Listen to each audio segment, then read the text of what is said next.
نحمده ونصلي على رسوله الكريم اما بعد اعوذ باللہ من الشیطان الرجیم بسم اللہ الرحمن الرحیم یا ایہا الذین آمنوا ان تتقوا اللہ یجعل لکم فرقانا ویکفر عنکم سیئاتکم ویغفر لکم واللہ ذو الفضل العظیم۔ صدق اللہ مولانا العظیم۔ میرے عزیز و دوستو، اللہ رب العزت کا بے حد کرم ہے، احسان ہے کہ اللہ پاک نے ہمیں دین سیکھنے، سمجھنے اور عمل کے جذبے سے جمع فرمایا ہے۔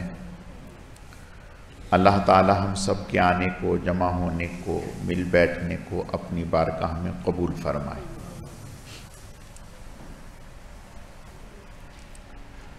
یہ جو آیت تلاوت کی ہے، اس آیت میں اللہ رب العزت نے ایمان والوں کو مخاطب کر کے فرمایا ہے،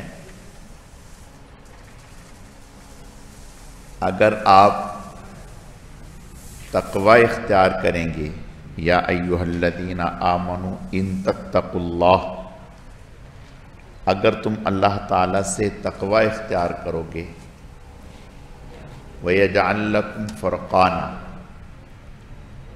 وہ تمہارے دلوں میں ایک چیز پیدا کر دیں گے جو فرق کرنے والی ہوگی، وَيُكَفِّرْ عَنْكُمْ سَيِّئَاتِكُمْ، اور تمہارے گناہ مٹا دیے جائیں گے، دور کر دیے جائیں گے، اور تمہیں بخش دیا جائے گا۔ اللہ تعالیٰ بڑے فضل والے ہیں۔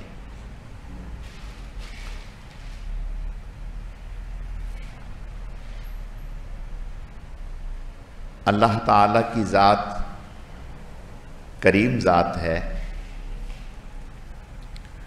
اور اللہ تعالیٰ بندے سے محبت بھی بہت فرماتے ہیں۔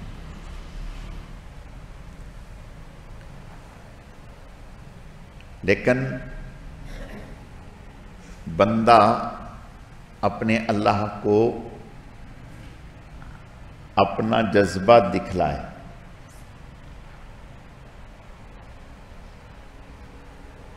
ہم دیکھتے ہیں کہ چھوٹا بچہ جو چلنا سیکھتا ہے اور طاقت نہیں رکھتا اپنے پاؤں پر چلنے کی، جب وہ کھڑا ہوتا ہے اور چلنے کے لیے قدم بڑھاتا ہے تو ماں باپ از راہ شفقت اور محبت اسے گرنے نہیں دیتے، بلکہ ہاتھ آگے بڑھا دیتے ہیں اور اس کو چلاتے ہیں، اور گرنے نہیں دیتے، تھام لیتے ہیں۔ جیسے اس بچے کو جو ابھی چلنے کی کوشش کرتا ہے، وہ گر بھی جاتا ہے لیکن حوصلہ نہیں ہارتا، ہمت نہیں چھوڑتا کہ میں تو گر گیا، اب میں کیوں کھڑا ہوں، اب میں کیوں چلوں۔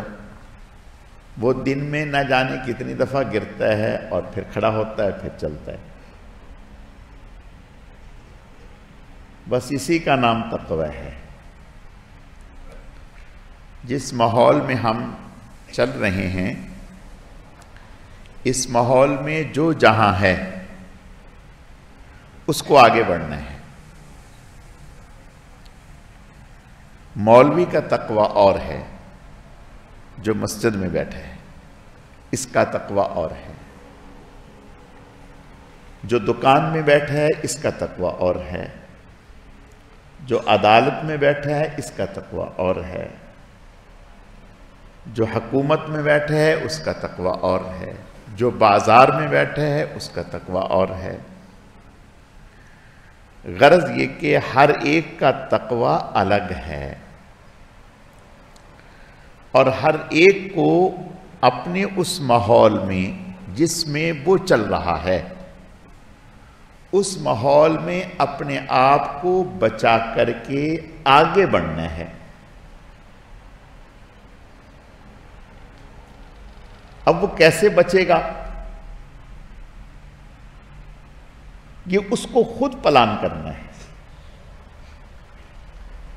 خود اس کو سوچنا ہے کہ میں نے اپنے ماحول میں اپنے آپ کو گناہ سے کیسے بچانا ہے۔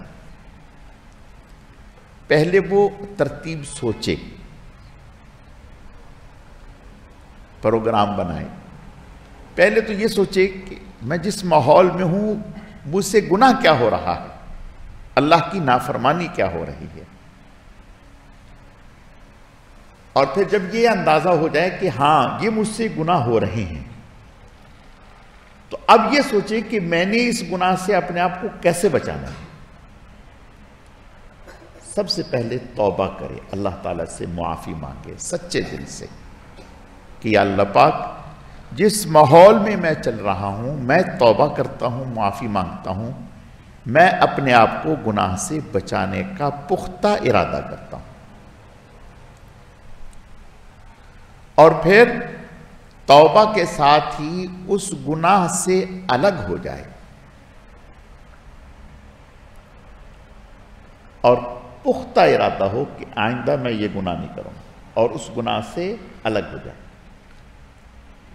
اور آئندہ اس گناہ کو نہ کرنے کا 100% ارادہ کرتے کہ میں نہیں کروں گا۔ اس کے ساتھ ہی اللہ کی بارگاہ میں ہاتھ بڑھائے، دعا مانگے کہ یا اللہ پاک میں آپ کی محبت میں آگے بڑھنا چاہتا ہوں اور آپ کے غضب و قہر سے، آپ کی ناراضگی سے بچنا چاہتا ہوں۔ میں کمزور ہوں، اس ماحول میں پھنسا ہوا ہوں، یا اللہ پاک میں مدد کے لیے آپ کو پکار رہا ہوں، آپ ہی میری مدد فرمائیے، آپ کے علاوہ کوئی مدد کرنے والا نہیں ہے۔ آپ قادر مطلق ہیں، آپ کو مچھلی کے پیٹ میں پڑا ہوا انسان اگر مدد کے لیے پکارتا ہے تو آپ وہاں اس کی مدد کو آ جاتے ہیں۔ غار میں پھنسے ہوئے لوگ جن کے لیے نکلنے کا کوئی راستہ نہیں ہے اور وہ موت کو سامنے دیکھ رہے ہیں کہ ہم غار سے نکل نہیں پا رہے، اتنی بڑی چٹان نے آ کر کے غار کا منہ بند کر دیا، اب ہماری نکلنے کی کوئی شکل ہے نہیں، لیکن آپ کو پکارا تو انہیں مایوسی نہیں ہوئی، ناکامی نہیں ہوئی۔ جب آپ کو پکارا تو آپ نے ان کی فریاد کو سن کر وہاں ان کی مدد کی اور ان کو نکال دیا۔ یا اللہ پاک آپ نے اصحاب کہف کی مدد کی، آپ نے ابراہیم علیہ السلام کی مدد کی۔ یا اللہ پاک جب آپ اپنے ان محبوبین کی مدد کو آ سکتے ہیں تو میں بھی اس بھنور میں پھنسا ہوا ہوں، گناہ کے اس بھنور میں پھنسا ہوا ہوں، میں آپ ہی کو مدد کے لیے پکار رہا ہوں کہ آپ ہی مجھے بچا لیجیے اور مجھے میرے ہمت بھی دیجیے، طاقت بھی دیجیے اور مجھے سیدھا راستہ بھی سجھا دیجیے کہ میں کس طرح سے اس راستے سے نکلوں۔ قسم کھا کر کے کہا جا سکتا ہے جب اس جذبے، اس ارادے کے ساتھ اللہ کی طرف متوجہ ہو کر کے آپ نکلنا چاہیں گے تو اللہ ضرور نکال دیں گے۔ ایسا نہیں ہے ایک بچہ اپنی ماں کو پکار رہا ہے، چھوٹا بچہ ہے، ماں ماں کر رہا ہے اور کہہ رہا ہے کہ میں مجھے بچاؤ مجھے بچاؤ، تو ماں کی مامتا تڑپ جاتی ہے اور اس کو وہ نقصان میں گرنے نہیں دیتی، بچا لیتی ہے۔ اللہ تو 99 درجہ زیادہ ہم سے محبت کرتے ہیں تو اللہ ہمیں کیوں نہیں بچائیں گے؟ لیکن سچے دل سے ہم طے کر لیں، ہم اللہ کی طرف رجوع کریں، پھر اللہ پاک ہمیں بچائیں گے۔ اور جب اللہ پاک ہمیں بچائیں گے تو پھر انشاءاللہ آہستہ آہستہ اللہ پاک آپ کے دل کو کھول دیں گے، آپ کے دل میں ایک نور پیدا کر دیں گے۔ اس نور کی روشنی میں پھر آپ کے سامنے سچ اور غلط کھلتا چلا جائے گا اور آپ دوڑتے چلے جائیں گے، لیکن تھوڑی سی ہمت دکھانی۔ غالباً حضرت امام ابو حنیفہ رحمۃ اللہ علیہ تیمارداری کے لیے گئے، جس کی تیمارداری کے لیے گئے تھے اس کے پاس بیٹھے، ابھی تھوڑی ہی دیر گزری کہ اس کا انتقال ہو گیا۔ جس کی تیمارداری کے لیے گئے تھوڑی ہی دیر گزری، اس کا انتقال ہوا، اور رات کا وقت دیا جل رہا تھا تو حضرت نے اس کو بجھا دیا، دیے کو بجھا دیا، اور اپنے ساتھ جو خادم تھا اس کو پیسے دیے کہ جب جلدی سے باہر سے تیل اور دیے کا انتظام کر کے لا۔ وہ لایا اور وہ جلا دیا۔ تو کسی نے کہا حضرت آپ نے یہ کیا کیا؟ فرمایا جب تک تو یہ زندہ تھا تو یہ دیا اور اس کا تیل اس کی ملکیت تھا، ہمیں استعمال کی اجازت تھی۔ اس کے انتقال کے بعد یہ دیا اور یہ تیل یہ ورثہ کی ملک ہو گیا، اور ورثہ میں ہمیں کیا پتا کون کون سے ہیں، ان کی اجازت ہے یا نہیں ہے۔ اب ہمارے لیے اس روشنی کو استعمال کرنا اور اس روشنی میں بیٹھنا جائز نہیں ہے۔ دیکھیں اللہ پاک سجھا دیتے ہیں، بات سجھا دیتے ہیں۔ میں نے پہلے بھی کئی دفعہ عرض کیا، مولانا قاسم نانوتوی رحمۃ اللہ علیہ ہندوستان میں بہت اونچا مقام تھا علمی اعتبار سے اور تقوی کے اعتبار سے بھی بہت اونچے درجے کے آدمی تھے۔ 3 لوگ، مولانا قاسم نانوتوی رحمۃ اللہ علیہ، مولانا رشید احمد گنگوہی رحمۃ اللہ علیہ، اور حکیم الامت مولانا اشرف ارشد تھانوی رحمۃ اللہ علیہ۔ یہ تینوں پیر بھائی بھی تھے، یہ تینوں حاجی امداد اللہ مہاجر مکی رحمۃ اللہ علیہ سے بیعت بھی تھے، اور تینوں اپنے وقت کے امام تھے، بہت اونچا مقام تھا۔ تو انگریز نے حضرت مولانا قاسم نانوتوی رحمۃ اللہ علیہ کی گرفتاری کے لیے آرڈر دے دیا کہ انہیں گرفتار کر دو، جہاں بھی ملیں انہیں پکڑ کے لے آؤ۔ پولیس ان کے پیچھے لگا دی۔ تو مسجد میں تھے، اتفاق سے لنگی بندھی ہوئی اور بنیان پہنی ہوئی، پولیس آ گئی۔ انہیں نہیں پتا تھا کہ قاسم نانوتوی کون ہے، جانتے ہی نہیں تھے۔ تو سادی سی لنگی اور بنیان پہنی ہوئی، پولیس نے کہا کہ مولانا قاسم نانوتوی کہاں ہیں؟ مولانا قاسم نانوتوی کہاں ہیں؟ تھوڑا سا پیچھے ہٹ کے کہنے لگے ابھی یہیں تھے۔ تھوڑا سا پیچھے ہٹے، فرمانے لگے ابھی یہیں تھے۔ وہ سمجھے کہ ابھی یہاں تھے، چلے گئے، وہ باہر چلے گئے۔ تو اللہ سجھا دیتے، جیسا کہ سیدنا صدیق اکبر رضی اللہ تعالیٰ جب حضور علیہ السلام کے ساتھ ہجرت فرما رہے تھے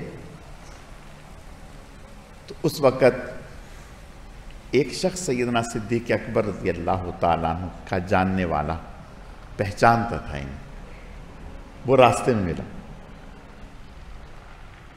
اور کہنے لگا یہ کون ہے ساتھ میں؟ تو اب اگر یہ کہتے کہ یہ رسول اللہ ہیں تو پھنسنے والی بات تھی، اور اگر جھوٹ بول دیں، غلط بیانی کر دیں تو لقب صدیق ہے، صدیق اکبر، اونچے درجے کا سچا۔ اب اپنا لقب بھی بچانا ہے، صداقت کو بھی بچانا ہے، اور نبی کو بھی بچانا ہے۔ تو فرمانے لگے ھذا رجل یہدینی الی السبیل، یہی تو وہ آدمی ہے جو مجھے راستہ دکھاتا ہے۔ وہ سمجھا کہ شاید جو جس طرف جا رہے ہیں یہ ادھر کا راستہ دکھا رہا، اور صدیق اکبر کی مراد تھی کہ دنیا اور آخرت کے راستے دکھانے والے، سمجھانے والے یہی ہیں۔ تو اللہ پاک سجھا دیتے ہیں۔ ایک نوجوان نہر کے کنارے چل رہا ہے، نہر کے کنارے، اللہ کا کرنا کئی دن کا فاقہ، تو چلتے چلتے ایک سیب پانی میں دکھائی دیا، سیب پانی میں دکھائی دیا۔ تو خیال آیا کہ شاید یہ اللہ کی طرف سے ہے، مجھے کئی دن سے فاقہ بھی ہے، تو اٹھایا اور کھا لیا۔ جب کھا لیا تو اب دل میں ایک خیال ہوا کہ آپ نے بغیر تحقیق کی کھا لیا، یہ تو آپ کی ملک نہیں، نہ آپ نے خریدا ہے، نہ آپ کی ملک ہے، نہ جانے کس کا ہے، اور آپ نے کھا لیا۔ یہ ایک دل میں نیکی کا خیال اللہ کی رحمت ہوتا ہے، تو دل میں بے چینی ہو گئی کہ بھئی یہ تو غلط ہو گیا۔ اب سوچا کہ اس کا کیا حل کروں، تو سوچا کہ ایسا کرتے ہیں، جس طرف سے پانی آ رہا ہے یہ بہتا ہوا آ رہا تھا، اس طرف چلتے ہیں، شاید اللہ کوئی نہ کوئی صورت نکال دیں۔ تو اس طرف چلتے رہے چلتے رہے چلتے رہے، خاصا دور جب چلے تو دیکھا کہ ایک باغ ہے، اور اس میں سیب کا درخت اس باغ کا اس کے اوپر جھکا ہوا ہے، نہر کے اوپر۔ تو دیکھا، غور سے اندازہ ہو گیا کہ یہ تو وہی لگ رہا ہے، یہیں سے، یعنی جس کو چھٹی حس کہتے ہیں نا انسان کی، کہ یقین ہو گیا کہ یہ یہیں کا ہے۔ اب سوچا کہ بھی اچھا، تو دیکھا کہ یہ باغ ہے، گھوما پھرے دیکھا کہ بھی اس کا دروازہ ڈھونڈا اور پتہ کیا، تو اندر ایک کام کرنے والا شخص نظر آیا، اور اس سے جا کے ملے، کہا کہ بھائی آپ کا جو درخت نہر کے اوپر جھکا ہوا ہے اس کا سیب گرا اور وہ بہتا ہوا آگے چلا گیا، میں نے کھا لیا، اب مجھے احساس ہوا تو میں اس کے لیے معافی تلافی کرنے آیا ہوں۔ تو وہ کہنے لگا بھائی میں تو کام کرنے والا آدمی ہوں، اس کا جو مالک ہے اس سے آپ مل لیں۔ اس نے کہا کہ ٹھیک ہے۔ مالک کا انہوں نے کہا کل آنا۔ اگلے دن گئے تو وہ مالک آیا، اس نے مالک کو بتایا، مالک سے یہ نوجوان ملا اور مالک سے ذکر کیا، تو مالک بڑا حیران ہوا اور دل میں اندازہ کر لیا کہ یہ کوئی عامی آدمی نہیں ہے، یہ کوئی عام نہیں ہے۔ تو مالک نے کہا اتنی سستی توبہ اور اتنی سستی معافی ایسے نہیں معافی ملے گی۔ کہا کہ پھر؟ کہا یہاں کام کرو، یہاں میرے پاس کام کرو۔ اب ظاہر پھنس گیا تھا، معافی تو لینی تھی۔ انہوں نے کہا کہ بھئی کام کرو، پھر میں جب میرے دل میں آئے گا میں معافی دے دوں گا۔ اچھا بھئی، کام کرنے لگ گئے۔ مالک دیکھتا رہا، ان کو غور فکر کرتا رہا، سمجھتا رہا۔ پھر کچھ وقت کے بعد مالک نے کہا سناؤ بھائی، کہا جی معاف کر دیں۔ تو کہا کہ ایسے نہیں، کچھ شرطیں ہیں میری، وہ شرطیں پوری کرو پھر معافی ملے گی۔ کہا کہ کیا شرطیں ہیں؟ کہا کہ میری ایک بیٹی ہے، اس سے شادی کر لو، لیکن وہ آنکھوں سے نابینا ہے، ہاتھ بھی نہیں ہے، پاؤں بھی نہیں ہے، کان بھی نہیں ہے، اور زبان سے بھی وہ نہیں ہے۔ یعنی دوسرے لفظوں میں یوں کہیے کہ زندہ لاشا ہے ایک. اب یہ سن کر کانپ گیا, پاؤں تلے سے زمین نکل گئی کہ یہ کتنے بڑے میں امتحان میں پھنس گیا, کتنی کڑی شرطیں ہیں, میں کیسے نبھاؤں گا. لیکن پھر یہ دل میں آیا کہ آخرت کی پکڑ سے بہتر ہے کہ دنیا میں ہی جیسے کیسے بھی ہے نمٹ جاؤ. آخرت کی پکڑ سے بہتر ہے دنیا میں جیسے جان چھوٹتی ہے چھڑاؤ. کہا کہ ٹھیک ہے, ٹھیک ہے. نکاح ہو گیا. اب رخصتی کے لیے اس نے وقت بتا دیا کہ ایک کمرہ دے دیا اس کو. نکاح کے بعد کہا کہ بھئی وہاں تمہاری اہلیہ ہے, وہاں چلے جاؤ. یہ جب وہاں گیا دروازہ کھولا تو الٹے پاؤں واپس آ گیا, الٹے پاؤں واپس آ گیا اور آ کر کے کہا کہ آپ نے غلطی سے مجھے کوئی اور جگہ بتا دی, وہاں تو نہیں ہے. کہا کہ وہیں ہے. کہا کہ جو آپ نے بتایا وہاں وہ تو نہیں, وہاں تو ایسا کچھ بھی نہیں. تو اس نے اسے گلے سے لگایا. اس نے کہا کہ بات یہ ہے کہ جو میں نے کہا تھا کہ نابینا ہے, اس کا مطلب یہ ہے کہ اس نے زندگی بھر ان آنکھوں سے کسی غیر محرم کو دیکھا ہی نہیں. اور جو میں نے کہا کہ وہ پاؤں ہاتھ نہیں ہیں, تو اس کا مطلب یہ تھا کسی غیر محرم کو کبھی چھوا نہیں. جو میں نے کہا کہ پاؤں نہیں ہیں, گناہ کی طرف وہ کبھی چلی نہیں. جو میں نے کہا کہ کان نہیں ہے, اس کا مطلب گناہ کی کوئی بات کبھی اس نے سنی نہیں. اور وہی آپ کی بیوی ہے. خیر, اللہ نے پھر جو اولاد دی تو شیخ عبد القادر جیلانی کی صورت میں.